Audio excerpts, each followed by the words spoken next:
This scheme in the Alabama playbook is the most unstoppable offense in college football 26. My name is Spruce, and I currently have a record of 35-1 in my online head-to-head games running this exact offense. So in this video, I'm going to break down my 3 favorite plays from this scheme and then take them into some online games to show you exactly how they work against real competition. And if you want to check out my full Alabama offense game plan, which includes even more unstoppable setups and ways to bomb every coverage for one-play touchdowns, you can find it on playbookprofessor.gg. And so starting off, we are looking at the most annoying RPO in the entire game, which is guaranteed to help you rack up huge gains on the outside. The play is RPO Read Bubble in the formation Gun Bunch Open Offset. And so this is the play RPO Read Bubble. This is the best RPO in the entire game, and you always want to have your formation flipped so that your bunch receivers are lined up on the wide side of the field, and that'll give us the most space possible to work with when we throw to the bubble screen. Now before the snap, we always need to identify the pass key and read key defenders. The pass key defender will have a P icon above his head, and the read key defender will have an R icon above his head. And it is the behavior of these defenders that will determine what we do after the ball is snapped.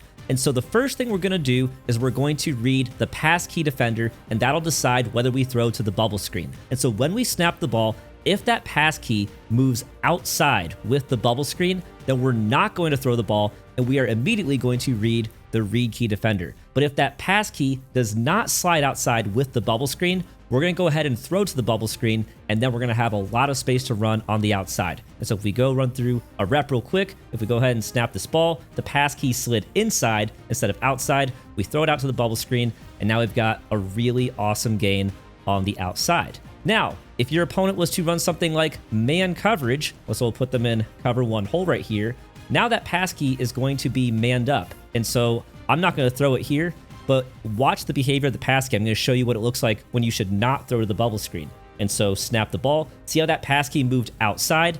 That is a case where you would not throw to the bubble screen. And so what do we talk about? In those cases where you're not going to throw to the bubble screen, the next thing you do is you read the read key defender, and it happens pretty quick. And so you have to train your eyes. Look at the pass key. Oh, he's moving outside the bubble screen. Boom, we instantly look at the read key defender. If that read key is coming in, if he's sprinting straight in, he's playing the running back, and we are going to hold A on Xbox or X on PlayStation to keep the ball with our quarterback. And so what that's going to look like here, we again are going to quickly read that pass key. Pass key goes outside. Nope. Keep it right here. And now we're off to the races with our quarterback, and slide before your quarterback gets hit. That is how this is going to work. And if that read key was to stay outside, then you simply don't press anything, and that just hands the ball off to the running back. And so those are the 3 options we are mainly focusing on. Bubble screen, and if the bubble screen is taken away, then it's going to be a simple read option by reading the read key defender. But most of the time, a lot of players online do not know how to guard this bubble screen. And so you're going to be able to throw to the bubble screen a ton. And I do recommend a pass lead up, especially if the defensive backs are not pressing. A pass lead up will help you get the best rack animation with your receiver and get upfield as quickly as possible, and then you just follow your blockers. And so RPO Read Bubble is the base play of this entire formation, Gun Bunch Open Offset, and once you get RPO Read Bubble going, it's going to open up everything else in the entire formation. Next, we are looking at one of the best quick snap plays in the entire game. The play is Y Trail, once again in the formation Gun Bunch Open Offset. So this is the play Y Trail in the formation Gun Bunch Open Offset, and we always want to run this with our formation flipped so that our bunch receivers are lined up on the wide side of the field. Now, you can run this play completely stock if you want. So if you're dealing with the effects of Stadium Pulse and you can't make any hot routes, this play is perfect for that. But if you can make hot routes, there are 2 small adjustments I like to make that make this play even better. And so the first is I like to custom stem down the post route from the middle bunch receiver. And so to do that, we're going to press Y or triangle, select our receiver, hold down LB or L1 for custom stem, and then just down 1 click on the D-pad, and it takes the post from there down to there. It just runs in a little bit better spot, in my opinion. The second optional adjustment we can make is to take our inside bunch receiver and put him on a return route. You may be saying, isn't he already on essentially a return route? And he kind of is. He's on a trail route, but very similar. But if we put him on the hot route return route, the spacing between him and the drag will be even better. And so that's why it's an optional adjustment. You don't have to do it, but the play is even better with him on the return route. Now, after the snap, the very first read is going to be our outside bunch receiver on the drag. And I can't tell you how many times I've been able to snap the ball and just see the drag coming over the middle instantly and just get a nice 7-yard gain over the middle. And especially after you start hitting people with RPO Read Bubble, they will start taking their user and moving their user way outside to guard the bubble screen. And then that drag is coming inside and it's just free yards. And so that is always going to be the first read. The second read is going to be the trail route, not the trail route, but the return route we're going to put on our inside bunch receiver. And so I want you to look at the spacing here. The drag route goes across the middle, and then the return route comes across late. It is impossible for a user to guard both of these routes. The spacing is absolutely incredible. Look at the drag route coming across the middle right there. Look at how far apart those are. A user has no shot. The trail route will run, so the trail route that comes stock on the play will run a little bit closer to the drag. That's why I like having the return route on there more. It just gives us even more spacing between the receivers and makes it even tougher for our opponent to guard. So far, so good. Let's talk about the third read on this play, which is going to be our tight end on the post route that we're custom stemming down. And it really just depends on where the middle linebackers play. If one of them is the user, then there's a good chance of him getting open. And so like right here, we can just pass lead that ball up and outside and hit him in stride for the easy completion over the middle. And by the way, I'm doing this all against a cover 3 shell, but the read progression is exactly the same, whether it's man coverage or any type of zone coverage. We're still looking at these reads in the exact same order. Now, the fourth read is going to be the comeback route on the left side.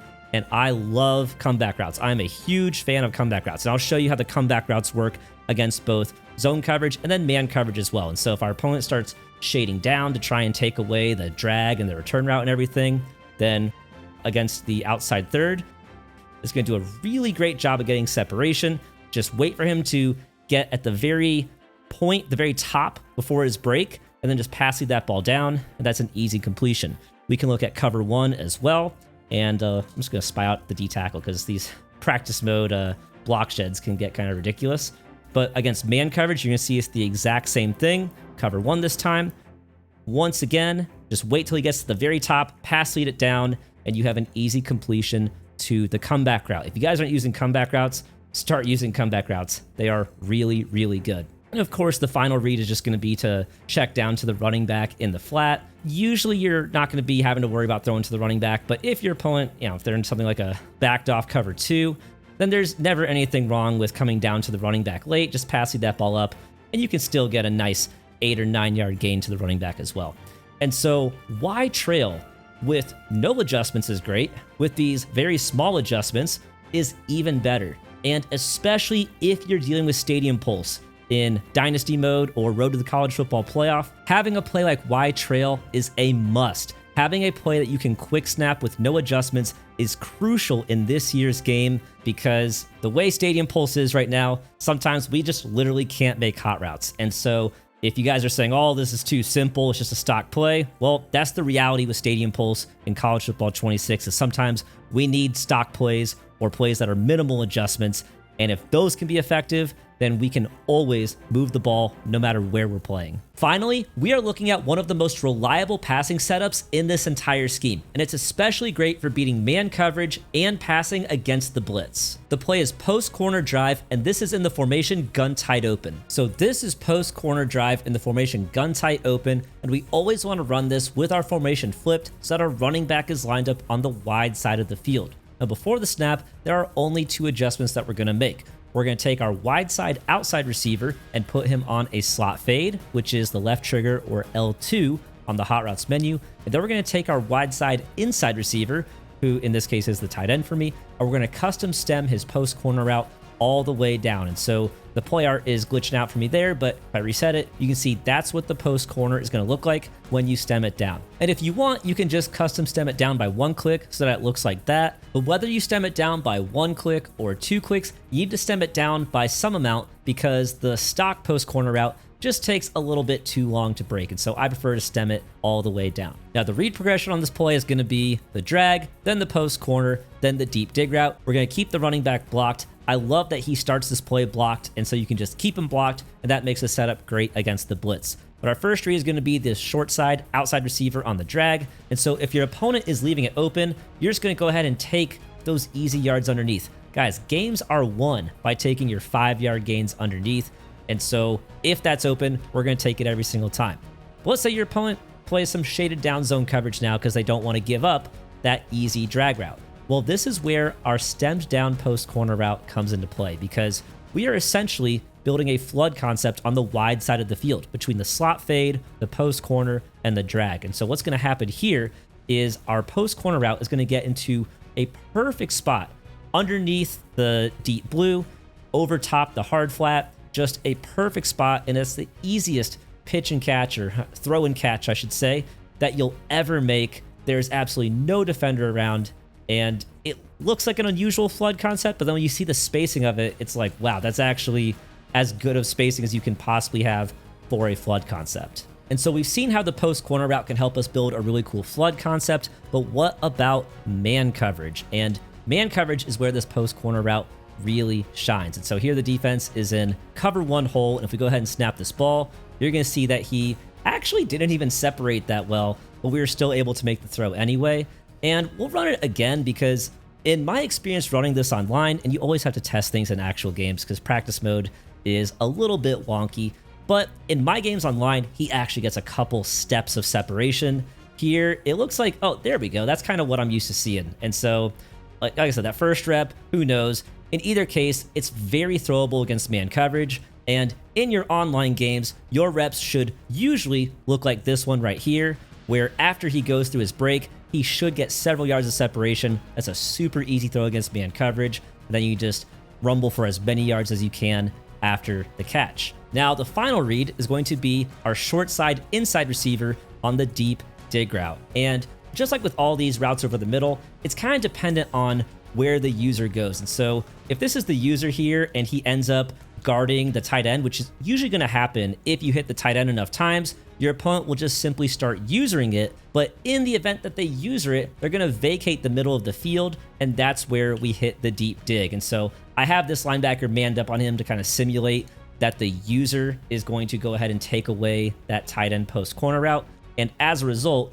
we need to have a little bit of time to throw in the pocket, but we can hit our deep dig late over the middle, and that is a complete read progression. And so even though it's only 3 reads, even though it's just drag, post corner, and then deep dig route, it's a very reliable route combo against both man coverage and zone coverage. And we have the running back blocked, so if our opponent blitzes, we're going to pick it up. And all that combined is why I absolutely love to play post corner drive in the gun tight open formation. So now that we've looked at how unstoppable these plays are, I'm going to hop into some online games to show you guys how they work against real competition. And besides when I'm down at the goal line, I'm going to challenge myself to only use the 3 plays that we just looked at. So this is our first game. We are taking on the LSU Tigers, and we're taking on user Savage Leo 83, who has a 17-10 record, which is not bad. Our record is 32-1 at the time that this game was recorded. And to start off, we were on defense, but our edge blitz in our dime normal defense game plan is absolutely screaming. We get him in a 3rd and 18, and he kind of freaks out and throws us an easy interception. And that is how we start our drive. And so on offense, we are in gun bunch open offset, and we are starting with RPO Read Bubble. And remember, we are looking for the pass key defender. That is the P icon above that defender's head. And if he slides outside, we keep it or hand it off.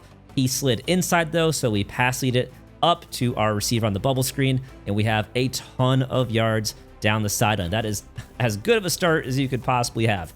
Now we're going to flip the play. Remember, we always want the bunch receivers on the wide side of the field, and so we're going to run it once again. This time, it looks like maybe man coverage out there, but the defenders are so backed off that I'm like, okay, let me just throw it anyway.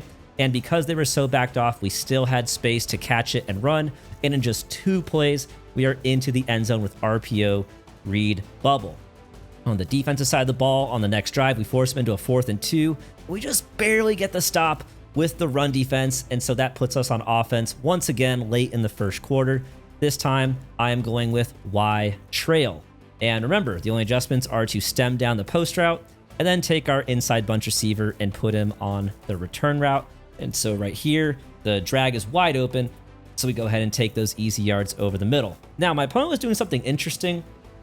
he was using with a D lineman and then trying to pop back into coverage, basically. And so this time I'm going to see him using with a D tackle. And I was kind of worried about him popping back to take the drag. And so I was like, I'm just going to not throw the drag here. Through the return route, and it didn't have as much space as I thought. It still had space, but the drag was obviously more open. I was just worried about that user popping back into coverage like he did on the first play. I went with the no huddle, same exact setup, wide trail, and this time our return route is wide open. I pass led it up into the gap between the two defenders. Now we're into the end zone once again, and that was actually, shortly after that, that was it for Savage Leo 83. And so we're already going on to our second game. This time we're taking on Notre Dame, and user outclassed Nino with another respectable record of 25-18. We are now 33-1 on the other side. And once again, we are going to be starting on the defensive side of the ball. I actually started this game with a punt block. His guy picked it up and then froze as he ran to the end zone. And so we started with a 2-0 lead after the safety. And once again, we are running RPO Read Bubble. It's the best RPO in the game, guys. I'm not kidding you. And with that pass key so far inside, I mean, it's kind of a no-brainer. We're throwing to that bubble screen.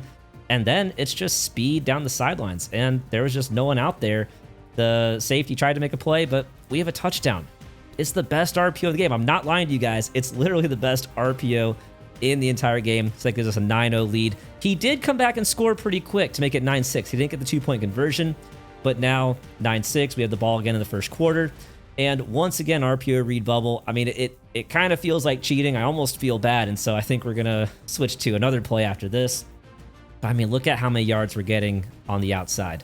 But now we're going to go to gun tight open, and we're going to get some reps in of post corner drive.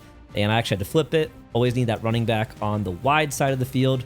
We get the slot fade on the outside receiver, stem down the post corner route. And right here, we're just going to take the drag. We're going to take the drag for an easy 5-yard gain. I said in the breakdown before, I will take 5-yard gains all the way down the field. If you give me 5 yards every single play, then I'm unstoppable. And so, same exact route combo. It was man coverage this time. I said, you know what? I'll take the drag. I'll take another 5 yards and 1st and 10. If you guys aren't taking those underneath routes, it could be why you're maybe not winning as many games or not moving the ball as much as you'd like. But now my opponent's like, all right, not going to give him this drag. Well, his user was kind of not in the right spot anyway. But this time we hit the post corner route. We do get clobbered on the hit afterwards. I thought my tight end might have fumbled. Fortunately, he held on to it. You can see the great spacing of that post corner route, though. And we're just going to keep running it once again. Now, right here, I will say, I thought the dig route was going to win on the man coverage. Did not get great separation. I kind of anticipated he'd get separation, and he did not. And so, wasn't the best throw, although we did get 2 hands on it and couldn't haul it in, but that's okay. This time, once again, the drag is open, and after some yards after contact, we fall forward again for another 1st down. Now I'm back in gun bunch open offset with the play Y trail. Once again, stem the post route down, get that return route on. And if I remember correctly, this time I thought I had the post route. I really thought I had him, and that linebacker came and made a great play. I watched it back. I was like, damn, I see the window there. Like, I think I would have thrown that every time. And after that, I was like, you shouldn't do this, but I was like, damn, I really want to go for that post route. I wanted to hit all the routes. This throw was less open, but we still had some leverage, and this time it was a completion. So I actually weirdly think the first throw was a better throw, but the second throw, we got the result we wanted. Side note, down here on the 1-yard line, halfback angle screen, gun trips halfback weak. One of my favorite short yardage plays in the game, guys. That's just a little nugget if you're still watching. This play is actually like stupid good for down near the goal line. The user usually worries about the trips receivers on the other side of the field, and so the halfback angle screen is in there. My opponent did move the ball down the field pretty quick. It's up 16-6, or we're up 16-6, I should say. He's trying to run the ball. He's going to no huddle here, and you guys are going to see, I thought I intercepted this. I'm using with the middle linebacker. I thought I intercepted that, and apparently I did not. And so, respect to outclass Nino, he was moving the ball pretty well on me. And then I briefly forgot about the challenge where I could only use our 3 plays, but with 50 seconds left on 2nd and 10, I was like, oh yeah, let me get back into post corner drive, and that gets us down to the 9-yard line. Next play, I decided to go back to gun bunch open offset and RPO Read Bubble once again. Wanted to get the clock moving a little bit because we want to run some clock off or force them to use timeouts before halftime. The bubble screen's open once again. I thought we were going to be walking into the end zone. couldn't quite get in there, and we're on the 3-yard line. And then after taking some time off, once again, halfback angle screen, a little bit of motion, a little bit of eye candy to, keep the user distracted. Once again, halfback angle screen, and we are into the end zone. Super easy. And so what's that make our lead? Like 22 to 12. It'll be 23-12 after the 2-point conversion, or after the extra point, I mean. My opponent goes for an onside kick to start the second half, which honestly I respect. Not a bad move being down 2 scores. But we're going to once again go back to RPO Read Bubble, and this is one that you guys should really watch. He's going to use her with the pass key. You can see him actually using the pass key. So we're not going to throw out there. We're going to read the read key. The read key crashed in. We keep with the quarterback, and then it is off to the races. You can't just brainlessly throw the bubble screen. Remember all 3 components of the play, and if you execute it correctly, you will have a successful rep almost every single time. And in this case, Outclass Nino had enough. The lead was probably insurmountable at that point, and so he was out of there. So that is why the Alabama offense is the most unstoppable offense in college football 26. And don't forget that my full Alabama offense game plan, as well as my dime normal defense game plan, are both available right now at playbookprofessor.gg. But thank you so much for watching, guys, and I'll catch you in the next video.